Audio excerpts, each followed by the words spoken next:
Sayang naman ang buhay kung hindi maganda yung quality. Ang tao, bagamat merong eternal life beyond, isa lang ang buhay dito sa mundo. Kaya kailangan ma-maximize yung kahalagahan, yung ganda, yung sarap ng buhay. Pag-aaral natin ngayon, improve the quality of your life. Marami kasi mga buhay, sayang, kulang, at parang hindi natutupad lahat ng kalooban ng Diyos sa ating buhay. Salamat, Ama, dahil mahal nyo kami. At dahil dyan, gusto nyo kami na magkaroon ng buhay na matiwasay, maayos, maganda, kaiga-igayang buhay.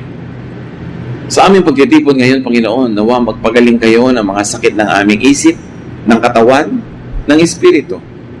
Paging dapatin nyo kaming tumanggap ng pagtuturo, pagtutuwid, pagpapalakas, ng mga bagong pananaw, na lalong magpapalalim ng aming pag-unawa sa inyo at magpapataas ng antas ng aming kabuhayan. Lord, be our speaker, move among your people, teach us, inspire us, lead us unto a greater life. Use your servant as your instrument, but be the speaker. May your voice be our medicine, our food, our drink, our energy. Father, we praise you. We thank you. And commit everyone to your care and teaching. In Jesus' name. Kumusta po ang quality ng inyong buhay? Pag sinabi natin 1 to 10, 10 being the highest quality, nasaan kaya yung buhay natin? Saan kaya natin yon pwedeng ilagay? Gusto ng Panginoong Jesus ang buhay natin ay maging maayos, maganda, mariwasa, sagana. John 10:10, he says, "A thief comes only to rob, kill, and destroy. I came so that everyone would have life and have it in its fullest." Maraming Kristiyano hindi kilala si Kristo. Ang kilala nila mga teachings of the Pharisees, religious traditions, and the teachings of some prophets, some disciples. Pero konti ang nakakaunawa ng lubos sa kagustuhan ng Panginoon sa ating buhay. Kaya maraming tao, pag naging Kristiyano, akala nila wala na dapat fun.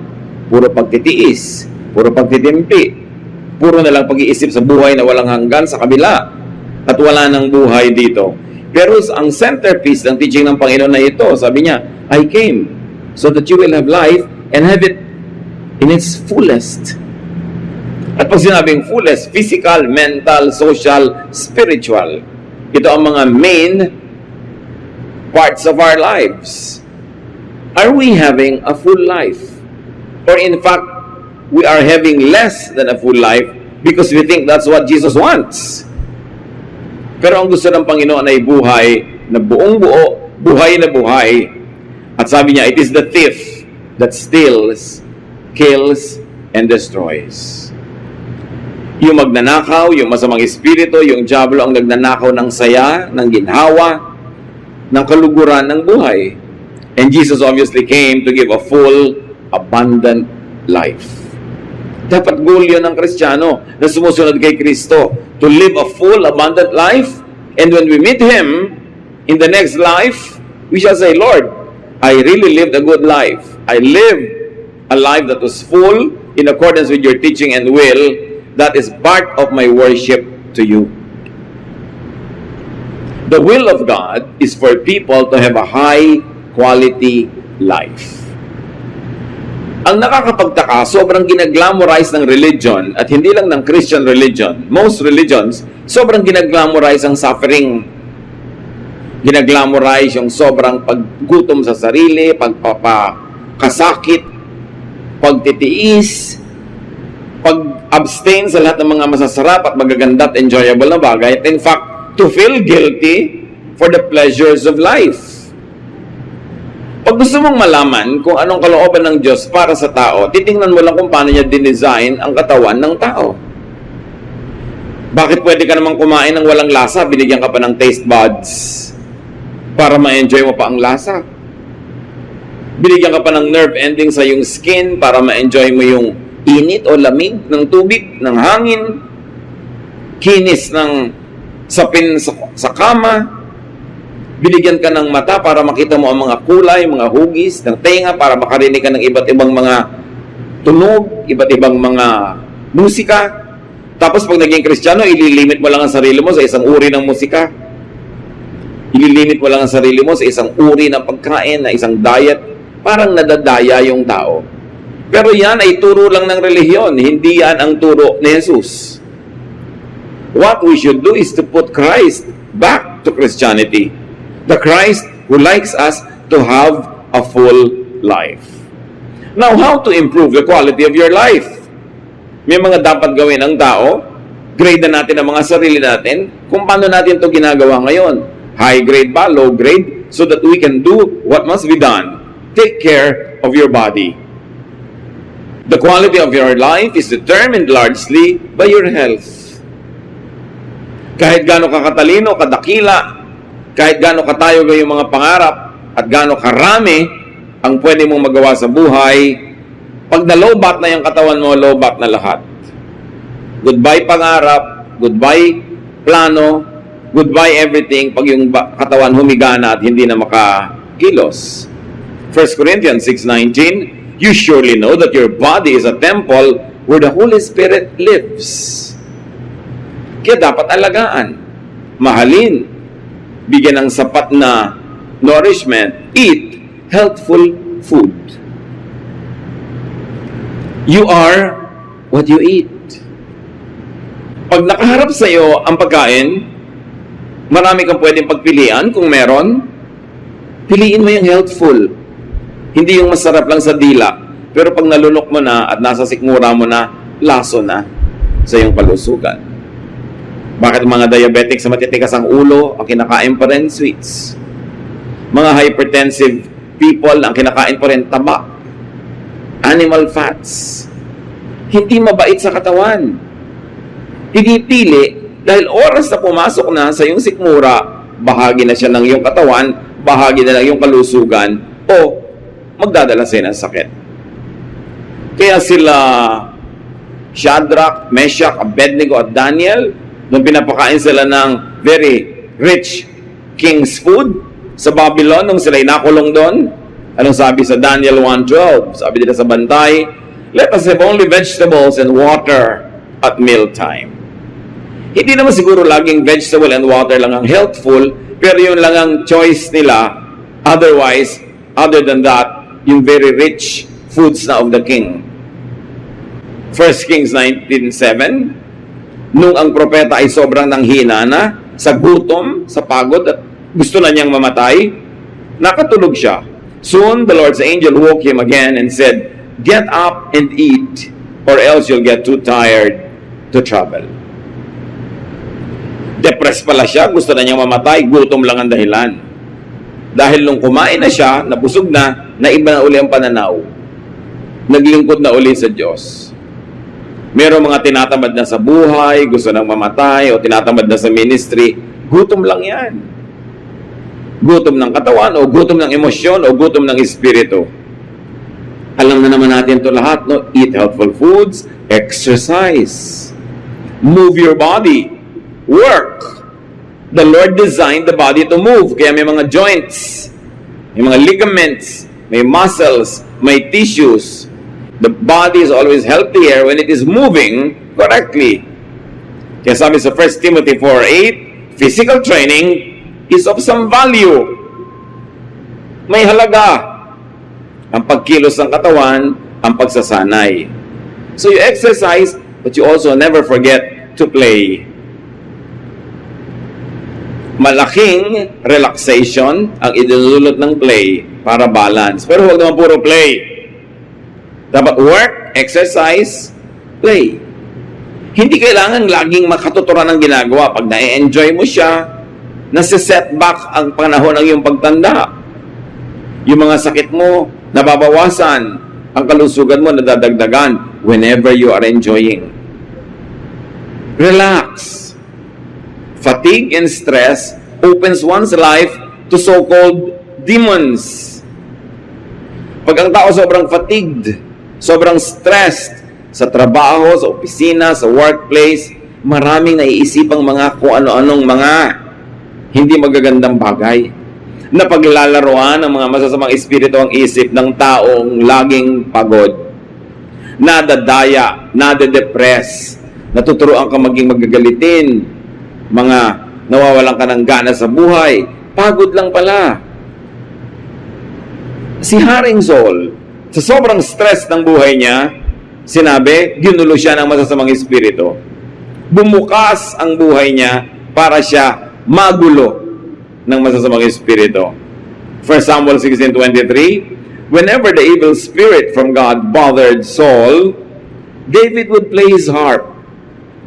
Saul would relax and feel better, and the evil spirit would go away. Pansinin niyo mga kapatid, hindi muna umalis yung evil spirit, tapos dahil umalis, nakarelax tuloy si Saul. No. Nandun yung evil spirit, pero nung siya'y nag-relax, nung bumuti ang pakiramdam, hindi natiis ng evil spirit, umalis. Kasi ayaw ng evil spirit makipisan sa taong relaxed, masaya, at payapa. Parang ipis, ayaw niyang pumunta sa kusinang malinis. Naiilang siya. So kung ikaw'y tahimik, payapa, relax, ayaw sa'yo ng evil spirit. Kasi mahirap kang dayain, mahirap kang galitin, mahirap kang takutin. Ba't siya magpapagod? E di ang pupuntahan na lang niya yung madaling inisin, galitin, paggawain ng masama, yung stressed. Kaya pag stressed ka, gutom, pagod, di ba ang daling uminit ng ulo? Ang dali mong humanap ng away. Ang dali mong mapasuong sa maraming mga gulo. Kaya dapat ang tao marunong mag-relax. Remember ha, balance. Yung iba no, wala nang ginawa kundi mag-relax. Masama rin yun. Improve the quality of your life. Nourish your mind. Payamanin ang isip, patalinuhin. Dagdagan ng alam. Luke 2:52, Jesus grew in wisdom. Pati siya nag-grow sa wisdom. Hindi niya nandun agad lahat yung wisdom. Dumating sa tamang panahon. At tayo din dapat we must grow in wisdom. Ang pananaw mo patuloy na nag-i-improve, tumataas, naiiba. What you don't know could subtract from your happiness. What you don't know could in fact hurt you. So dapat alam mo ang dapat malaman. Now how else do you nourish your mind? You detoxify your mind from negative thoughts. Kung may maruming pagkain at panis sa pagkain sa loob ng refrigerator, itinatapon mo yon. Hindi yun dapat nasa loob. Kung may nabubulok na bagay sa kusina mo, itatapon mo yon. Hindi dapat nandun. May maruming bagay sa iyong higaan, aalisin mo yun doon. Ano ang dapat mong gawin sa maruruming isipin na nasa iyong utak? Dapat palayasin. Kuminsan yung utak natin tahanan ng napakaraming impakto. Ginangat-ngat yung utak mo, tinatadyakan, kinukurot, sinasaksak. Ephesians 4:31, get rid of all bitterness, rage, and anger, brawling and slander, along with every form of malice. Sabi niya, paalisin nyo sa utak nyo yung mga kung ano-anong mga negative thoughts, galit, poot, yung pait ng buhay na ang tagal lang nangyari, ayaw pang limutin, inaalagaan mo pa yung thought ng pait na yun. Paninirang puri, pakikipag-away, malisya, alisin mo lahat yan. Dahil bago mo yan magamit na manakit ng iba, ikaw ang unang nasasaktan. Kung hindi ka banal para magpatawad, ay magpatawad ka dahil matalino ka. Dahil alam mo na ikaw ang unang nasisira ng galit. So detoxify your mind from anger, from fear. Maraming takot na sumisira sa ating diskarte. Hindi mo pa naman alam, takot ka na.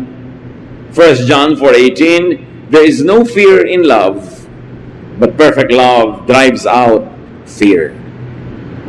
Our love of God, love for fellow men, love for life, love for knowledge, love for truth, will drive away many fears. Detoxify your mind from jealousy.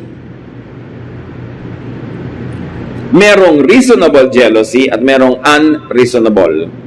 Dapat ma-differentiate nyo yan, mga kapatid. Yung asawa mo may nakakalong na iba, aba reasonable naman na maging jealous ka. Pero meron lang siyang katrabaho, meron siyang kasama sa isang project, wala ka namang pruweba na merong nagaganap, nagsiselos ka na, unreasonable na yon. At alam na alam niya ng mga seloso at selosa, nakakasira talaga ng pagkatao ang selos. Nang-aaway ka ng wala sa lugar, sumusugod ka ng mali. Maraming nakakahiyang bagay na ginagawa ang tao nagsiselos. And also especially, rid your mind of envy. Because envy leads to many evil practices and heaviness of heart. Sabi nga sa Bible, out of envy, many people try to achieve. Not because they want to achieve, but they only want to outdo their neighbor. And where there is envy, there is every kind of evil practice. Pinakamasamang maramdaman, inggit. Ang kasunod, selos. Pag merong kanyan, maaga kang mamamatay. O buhay ka man, hindi ba lusog ang katawan mo? Hindi masaya ang iyong buhay. Detoxify your mind from pride. Pagka proud ka, you're afraid. Because gusto mo ma-maintain yung pride mo. Natatakot kang matalo, natatakot kang madaig, maungusan, natatakot kang makita ang iyong kahinaan dahil hindi ka na magiging proud. Malaking amo yung pride. The less pride you have, the more free you are. Kaya ang taong proud, hirap na hirap i-maintain yung kanyang kalagayan para siya manatiling proud. 1 John 2:16, the pride of life comes not from the Father, but from the world. So alamin natin, hindi yan galing sa Panginoon, bakit mo entertainin sa iyong buhay? How else do you nourish your mind? Be optimistic. Be positive. Napipili naman eh. You can be negative, but you can also be positive. Why choose to be miserable? Why choose to be negative? Why choose to be kontrabida? Romans 8:28, we know that God is always at work for the good of people, of everyone who loves Him. So meron kang isang pangarap na hindi natuloy, meron kang gustong nabigo, meron kang hinahangad na hindi naging sayo. Pag nagtitiwala ka sa Diyos, iko-quote mo ang Romans 8:28. I don't understand it, I don't even agree with it, but because I love God, then what is happening in my life was allowed by God for my own good. And I will hold on to that, and I will believe that, and I will have peace. Yan ang tinatawag na positive thinking, na scripture-based. Kasi sinabi, kung mahal mo ng Diyos, lahat ng papayagan niya maganap sa iyo, yun na ikakabuti mo. Kahit hindi mo naiintindihan agad. Kahit yung kabaligtaran, ang gusto mo sanang mangyari. Pero dahil mahal mo ang Diyos, hindi niya papayagan na yung hindi best ang mangyari sa iyo. Yung palang gusto mo, hindi yun ang best. Hindi mo lang alam. So we have already said, rest and relax. That's very important. Sinabi natin kanina, main focus ng ministry ni Lord, yung bigyan tayo ng full life. May kakambal yun, itong Matthew 11:28 to 29. If you are tired from carrying heavy burdens, come to me, and I will give you rest. Take the yoke I give you, put it on your shoulders, and learn from me. For I am gentle and humble, and you will find rest. So you see, again, Jesus goes back to a full life, a restful life. Pag i-define natin, ano ba talaga ang ministry ni Jesus? Liban sa iligtas tayo sa kabilang buhay. Iyan ay bigyan tayo ng masagana, tahimik, payapa, at relaxed na buhay dito sa lupa. Yun ang ministry niya. This is the ministry of Jesus. This must be the ministry of Christians. But if you will behave like the Pharisees, how can anyone relax? Pag lagi ka nagja-judge, lagi ka nakabantay sa kasalanan ng iba, usig ka ng usig, bungkal ka ng bungkal ng mga itinatago ng tao, who can relax? They cannot and you cannot. Therefore, hindi work ni Jesus yan. Dapat restful. Ang behavior natin yung nagbibigay sa atin ng maximum rest and also to people who are near us. Hindi nakakapagod kang kasama. Nakakailang kang kasama kasi sakal na sakal ang kasama mo, hirap na hirap, performing because you're expecting perfection. How can you relax when you're trying to be perfect? How can you relax when people are forced to be like perfect in your presence? Kaya dapat ang tao marunong mag-control ng kanyang mga sariling kilos para hindi lang siya, pati kapwa niya, rested. According to scientific findings, your body cells obey your brain. Kaya yung brain mo, pag determined siya na sabihin, nagagaling ako, sumusunod yung cells. At yun ang tinatawag natin in a spiritualized tempo na faith. Faith heals. When you have faith, you believe in it. That's the content of your brain. Your cells will obey. Kaya yung brain mo, pag sabing, I am relaxed, I'm going to relax, sumusunod yung katawan. Subukan mong biglang nervousin, naninigas ang muscles mo, tumataas ang blood pressure mo, sumusunod din yung cells. Sumusunod at cellular level ang katawan mo sa mga nararamdaman ng iyong emosyon. So kung gusto mo na mabuti ang kalagayan ng katawan mo at cellular level, begin with your thoughts. Because it begins there. You say, don't matter what happens, I will be relaxed. Uuwi ako sa bahay, anong ine-expect kong gulo ng bahay, anong ine-expect ko na hindi nasunod na instruction ko ng kasambahay, anong ine-expect ko na aabutan ko, basta I'm deciding even before I get home, nothing will move me. When you decide that way, magalit ka man ng anumang nakakagulat, konti lang, hindi sobra. That's why you always decide beforehand how you would react to a situation. Ano man ang reaction ko ngayon na submission ng mga grades sa mga bata, hindi gagraduate ang anak ko dahil may bagsak, I will decide on how I will react. So that when that happens, yung katawan mo, susunod na lang. May plano ka dapat. It all begins with the thought. Kaya ang sabi sa Romans, be changed by the renewing of your mind. It begins there. Think beautiful, positive, healing thoughts. Hindi yung pastor, tito, sabi ng mga Facebook pamangkin ko. Lagi po ako nananaginip ng mga kung ano-anong mga nakakatakot. Bakit po kaya? Simple lang yan. Yan ang iniisip mo habang gising ka. Nagre-reply lang pag nakatulog ka. Palitan mong iniisip mo at mapapalitan na napapanaginipan mo. Kinakausap po yata ako ng Diablo. Hindi. Guni-guni mo yung kumakausap sa'yo. Sino ka naman para kausapin ng Diablo? Ang special mo? 7 billion ng tao sa planeta, ikaw kakausapin? Guni-guni mo yan. Kasi lumilikha ka sa isip mo ng mga senaryo na kinakausap ka niya. So, pagka tulog ka na, nawala ng control, hindi mo na mabantayan yung takbo ng utak mo dahil tulog ka, itutuloy ng utak yung kanina'y lagi mong iniisip. Kaya mga nalaginip po ako na asawa ko nagtataksil sa akin. Yan siguro, iniisip mo lagi. Saan naman kukuha yung utak mo ng mapapanaginipan? Sa utak ng iba? Pwede yon kung lagi mo siyang kausap. Maililipat niya sa'yo. Malaki ang bahagi ng utak. At Diyos ang may bigay niyan. Kaya dapat nating unawain yung faith. Unawaan natin how it works. Sabi sa Philippians 4:8, keep your minds on whatever is true, pure, right, holy, friendly, and proper. Don't ever stop thinking about what is truly worthwhile and worthy of praise. So iniisip mo yung biyanan mo. Pag nagkaroon ka ng kapangyarihan, gagawin mo siyang ipis. Pero worthwhile ba yung iniisip mo? Worthy of praise ba yan? No, tigilan mong isipin.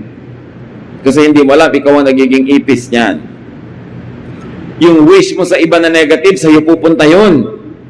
Yung talbog sa akin, dikit sa'yo, may truth yun. Marami kong minsan mga kapestihan ang nangyayari sa buhay mo kasi yun ang wish mo for others. Kasi yung wish mo, matutupad yun. Kasi iniisip ng utak mo. May isang hiwaga na hanggang ngayon hindi pa maarok ng mga scientists. Bakit nga ba natutupad ang iniisip ng tao? At kahit sa mga ancient myths, ancient legends, eh may mga ganyan. Yung may lalabas na genie sa bote, sabi ng genie, your wish is my desire, is my command. So magwi-wish ka, matutupad. Merong if you wish upon a star, nagwi-wish ka sa star. Nagwi-wish ka sa bulalakaw. Diba? Nagwi-wish ka kung saan-saan, sa wishing well. Bakit umuso yung mga yan? Sa palagay nyo, walang basihan? Kasi nahalata ng mga tao over time na kolekta ang knowledge ng mga tao from generation to generation na pag-wish ka nga ng wish na tutupad. Because there is power in prayer. And a wish is really a prayer. Kaya bantayan nyo rin kung ano wini-wish nyo, kung ano pinagpe-pray nyo, dahil baka matupad. Eh, paano kung hindi ka pala handa sa magiging bunga ng pagkakatupad noon?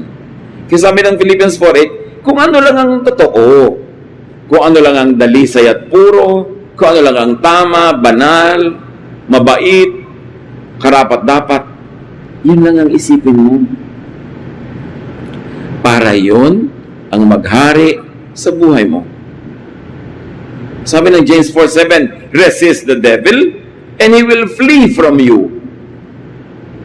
Pastor, bakit po ayaw umalis ng tukso sa buhay ko? Eh, hindi mo nire-resist. Dahil sabi, resist, aalis eh. So, baligtarin natin, hindi umaalis. Bakit? Kasi welcome na welcome sa'yo. Kahit ano pong gawin ko, hindi ako mapanatag. Eh, ikaw ang gumugulo sa sarili mo. Kasi pag niresist mo yan, aalis yan eh. Sinabi bang fight the devil? No. Sinabi bang makipagbuno ka, makipagboxing ka, karatihin mo ang devil? No. Sabi lang resist. Sabihin mo lang no. Aalis. The power of the will. Bakit may power ang will ng tao? Because we were created in God's image. There's a slice of God in us. We are not the divine, but we were created in His image. The Spirit of God lives in us. Our body is the temple of the Spirit. So you think you're powerless? You are empowered.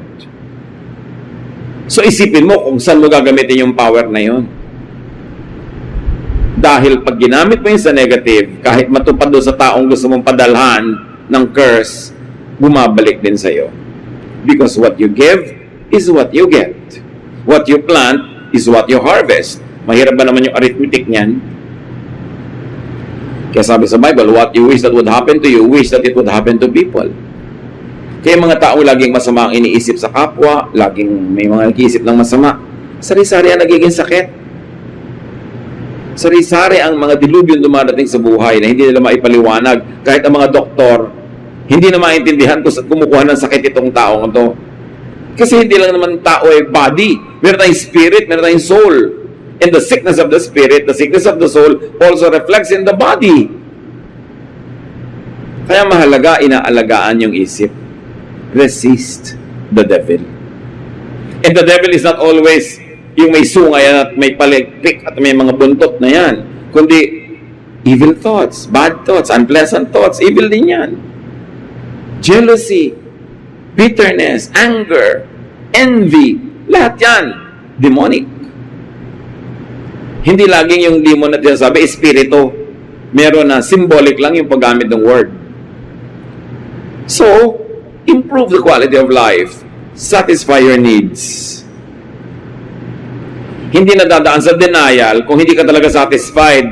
Dapat gumawa ka ng paraan para masatisfy. Produce what you need. Deserve what you desire. And produce more than you need. Merong minimum amount of material supply para ang tao sumaya. Hindi mo pwede sabihin, napaka-spiritual mo, kahit zero food, masaya ka. It cannot happen. Napaka-spiritual mo, kahit wala ka na kaibigan, kahit isa, basta Diyos ang kaibigan mo, masaya ka. No, it's a lie. Laging merong minimum requirement on the physical level. Kaya kailangan marunong ka magtrabaho. Kailangan mo ng pera, magtrabaho ka. Gusto ba ng maraming gastusan? Mag-produce ka ng mas maraming panggastos. Kasama yon sa pag-improve ng quality of life. Kaya makikita nyo sa mga developed countries, sa mga rich economies, mas mataas sobra ang quality of life ng mga tao. Public life. Sa hardworking and very productive Japan, pati mga toilet seats, heated pag winter. Quality of life. Hindi yung walang toilet dahil walang pera. Siyempre, pag mahina ang budget mo, ang toilet paper mo, parang sandpaper, nagagasgas ang iyong behind kasi masyadong mura. Kaya kung ikaw ay mariwasa, marunong ka magtrabaho, pati toilet paper mo, soft as a feather. Pleasure. Dahil nagtatrabaho ka. Ephesians 4:28, anyone who has been stealing must steal no longer, but must work, doing something useful with their own hands, that they have something to share with those in need. Ito, spirituality, religiosity at its highest order. A person who stops being dependent on others, who stops living on others, and now begins to produce more than what he needs, that he has adequate excess to give away to people who are genuinely needy. Yun ang mataas na uri ng relihiyon. Huwag maging dependent, huwag maging pabigat sa kapwa, kundi lampas-lampas pa sa kailangan ng ma-produce para makapagbigay ka sa iba. Then, you will have a high quality of life. Work enough. Work more than enough. Because work earns provisions. It earns meaning and value. Work earns affirmation. Ang taong productive, hindi lang siya kumikita ng kailangan niya, tumataas din ang halaga niya bilang tao, napapahalagahan siya ng iba, tumataas din ang tingin niya sa kanyang sarili, pumapanatag ang kanyang loob, mas gumaganda ang quality of his life. Work satisfies. Kaya kailangan sariwain natin yung virtue of work. Hindi yung umaasa sa iba, sabi, they work with their own hands. Hindi yung iba ang nagtatrabaho, sila ay humihingi lamang. You can never have a high quality life that way. Ngayon, kung ang satisfaction hindi pa kompleto, how else do you satisfy your need? Learn contentment. But don't be contented too early. Magsikap ka, gawin mo lahat ng kaya mong gawin, at kung ano ang naging bunga, doon ka na lang matuto na maging kontento. Pero hindi yung wala ka pang ginagawa, contented ka na. Kailangan, sa may dulo-dulo yun, when you have already done your best. 1 Timothy 6:6, but godliness with contentment is great gain. Philippians 4:12, I have learned the secret of being content in any and every situation. Paano mo guguluhin ang taong marunong turuan ng sariling makontento? Yung sinasabi ng mga matanda, habang maikli ang kumot, matutong mamaluktot. Maliit yung kumot mo, defold your knees and paliitin mo yung katawan mo para magkasya yung kumot mo. Hindi pagpipilitan mong kulang, sa wala Gagawa ka ng paraan. Teach yourself to be contented. Improve the quality of your life, nourish your soul, your feelings, your emotion. It is unseen, it is invisible, but it nonetheless is so real as the physical body. Give importance to what and how you and others feel. Mahalaga ang feelings. Okay. Madadagdagan ang kita mo, pero magkakalayo kayong mag-asawa sa pagtatrabaho mo. Nag-improve ang bulsa, pero ano nangyari sa feelings? Ano nangyari sa iyong feeling? Is it worth it? May madadagdag na halaga sa inyong income, is it worth all the lonely nights? Is it worth all the aloneness? And is it worth being tempted to find even just temporary comfort in another person's arms?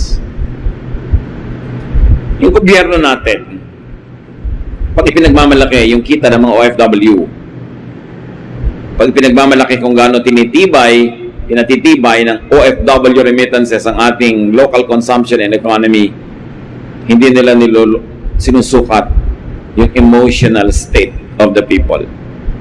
Hindi naman kasi lumalabas yan sa mga GDP, hindi lumalabas yan sa mga GNP, hindi lumalabas sa mga balance of payments of a nation. But what is the social cost of all the separation? What is the emotional and spiritual cost of all of that? Hindi lang pera. Sabi ni Jesus, man does not live by bread alone, by money alone. May mga iba pang mahalaga. So ang tao marunong dapat magsukat. Feelings are important. So do your best to feel good, not bad. Makikipag-away ka sa boyfriend mo, hindi ka rin naman makatulog, balisang-balisa ka, siya rin balisang-balisa. Is it worth it? Both of you don't feel good. So why don't you forget your foolish pride? Text ka, bati na tayo. Sabi niya, oh sige, love you. Biglang sumaya na uli kayo. Kung minsan isang text lang, sasaya ka na. Bakit mo pinapahirapan ang sarili mo? Dahil sa pride, gusto mo mauna siya, ayaw mo magmukhang ikaw yung natalo. But remember, feeling good must be prioritized. Don't do too many things that make you feel bad. Especially kung inimbento mo yung feeling na yun, ikaw ang may dahilan. Ecclesiastes 7:14, when times are good, be happy. Balik na rin natin, if you are not happy, make the times good. Umimbento ka ng saya, pagandahin mo ang sitwasyon. Mag-asawa kayo, hindi kayo nagkikibuan, kaya kitid-kitid ng kaman nyo, huhulog na kayo sa dalawang gilid, huwag lang magkadikit ang mga paan nyo. Why feel bad when you can feel good? Why be foolish when you can end an emotional warfare? Sometimes with just a word, a hug. Minsan isang tasang kape lang, yun lang pala, okay na. Pero bakit papatagalin ang mga away? Ba't mahihirapan ng emosyon? Tuwing nahihirapan ng emosyon, may nasisirang bahagi na iyong katawan. At kung minsan hindi na yun nare-repair. Nourish your soul and your feelings and your emotion. Be with people you like. Be with people you love. May magtatanong sa akin, Tito, ang taas-taas po ng sweldo ko dito sa office ko, pero impyerno, everyday impyerno. Sumasakit na ang tiyan ko, sumasakit ang ulo ko, nagkaka-migraine ako lahat na, pero ang laki-laki po ng kita. So, computein mo. May halaga din ang iyong emosyon. Lagyan mo yan ng presyo. So tingnan mo, baka lugi ka pa sa bottom line. Pag subtract mo yung kalugihan mo emotionally, dapat ang tao masaya. At hanggat kaya mo, sumama ka, kasamahin mo sa'yo yung taong gusto mo. Kaya mahalaga ang tao economically independent.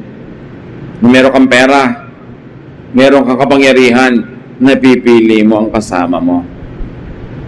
Nai-improve ang quality of life pag productive ka. Kasi hanggang doon, napipili mo yung teammate, napipili mo yung ayaw mo dyan, yung gusto mo.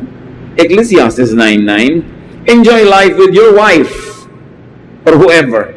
Maybe your friend, maybe your mother, whom you love all the days of this meaningless life that God has given you under the sun, all your meaningless days. For this is your lot in life and in your toilsome labor under the sun. Sabi, ang tanging share mo sa buhay na ito na napakaraming hirap, maraming balakid, maraming problema, is to enjoy life with someone you love. Tapos yung someone you love pa, yung pinaka-love mo, 30 years na kayo hindi magkasama dahil sa paghihiwalay para kumita ng pera. Naghihiwa-hiwalay ang mga pamilya. Is it worth it? Ano ba yung pangarap mo? Hindi na ba pwedeng matupad dyan na magkasama kayo? Kailangan ba talaga maghiwalay pa? Yung pangungulila, yung lungkot, yung pag-aalala, is it worth all the benefits of whatever people would like to get far away from the people they love? Be with people you love. Be with people you agree with. Be with people who agree with you. Piliin nyo yun. Meron po kaming kabarkada, laging nakakontra. Ano pong gagawin ko? Tanggalin mo sa listahan ng barkada nyo. Hayaan mo mamarkada siya sa kamukha niya yung ugali na hindi niya kukontrahin. Kaya kanya kinukontra, magkaiba kayo na ugali, ba't magpipilit kayo magsama? Sabi sa Amos 3:3, do two walk together unless they have agreed to do so? The answer is no. Two people don't walk together when they don't agree with each other. It's as simple as that. Kaya, Tito, ano pong dapat kong hanapin na quality bago ko pakasalan yung boyfriend ko? Lagi siya dapat agree sa'yo, pamangkin. Pag lagi kanya kinukontra, huwag siya pakasalan. All your life, kontrahan. Diba? Love na love ko po. Di ko mag-agree sa kanya. Kaya mo. Opo, kasi ang ganda ng muscle niya. O pues, mag-agree ka lagi. Maganda naman pala yung bicep. Pero huwag kang pakasal, tapos kukontra ka ng kukontra. Impernong buhay yun. Paano po kung asawa ko na hindi ko na mapalitan? Pues, ang palitan mo na lang yung ugali mo. Mag-agree ka na lang para tahimik. Pero hindi pwede, tandaan nyo to, hindi pwede na ipagpipilitan yung magsama tapos magkukontrahan kayo everyday. Impyerno yon. Hintayin na lang mamatay kayo bago kayo pumunta sa impyerno. Hindi yung buhay pa kayo, nadula kayo. Ba't ka i-invento ng gulo sa buhay mo?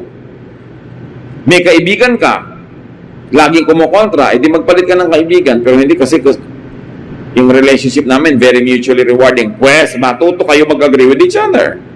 But remember, hindi pwede na nandyan pero kontrahan kayo ng kontrahan. Sisirain nyo ang isa't isa. Laugh a lot. It's free medicine. At napatunayan na ng maraming researches, marami talaga napapagaling ng mga sakit ang katatawa. Huwag lang sobra. Dahil baka sa ibang ospital ka madala sa Mandaluyong. Diba? Pero kailangan ang tao marunong tumawa. Proverbs 17:22, if you are cheerful, you feel good. So it's good to be cheerful. What if you're not cheerful, you don't feel good, then be cheerful. Remember this, you cannot always be happy, but you can always be cheerful. Hindi naman lahat ng nangyayari sa buhay nakakatuwa, di ba? Pero mapipili mo yung cheerful response kesa dun sa bitter response. Hindi mo naman mapapalitan. Useless na labanan mo pa, tanggapin mo na lang. You've got to enjoy life. That's what Jesus wants you to have. Enjoyment. Sabi ni Solomon na hindi naman aksidenteng pinakamatay ng tao sa balat ng lupa. Ecclesiastes 8:15, so I commend the enjoyment of life, because there is nothing better for a person under the sun than to eat and drink and be glad. Then joy will accompany them in their toil all the days of the life God has given them under the sun. Sinabi ba niyang magtimpi, magtiis? No, sabi niya, mag-enjoy ka. Yan lang ang mahihita mo sa buhay na ito. Maraming problema, maraming sakit, maraming sagabal. So tuwing kaya mo, isingit mo, ipaglaban mo, mag-enjoy ka. Nasiraan ang sasakyan, may pupuntahan kayo. Anong gagawin mo? Maghanap ka ng tindahan ng halo-halo at maghalo-halo ka. Isingit mo yung enjoyment kaysa magreklamo ka sa buhay. Always find pockets of fun. Pockets of vacation. Pockets of pleasure and happiness. At si Solomon na pinakamarunong na tao, sabi niya, yan ang pinakamabuti mong magawa sa buhay na ito. Bakit kaya pinakamabuti mag-enjoy? Kasi pag enjoy ka, enjoyable ka rin. Masarap ka rin kasama. Pag enjoy ka sa buhay, you are generous, you are kind, mapagpatawad ka, mabait ka. Kaya talaga, ministry na mag-enjoy. Pagka ikaw miserable, you cannot give what you do not have. You cannot be kind to others when you're miserable. You cannot help others when you are tired. That's why you should learn how to rest.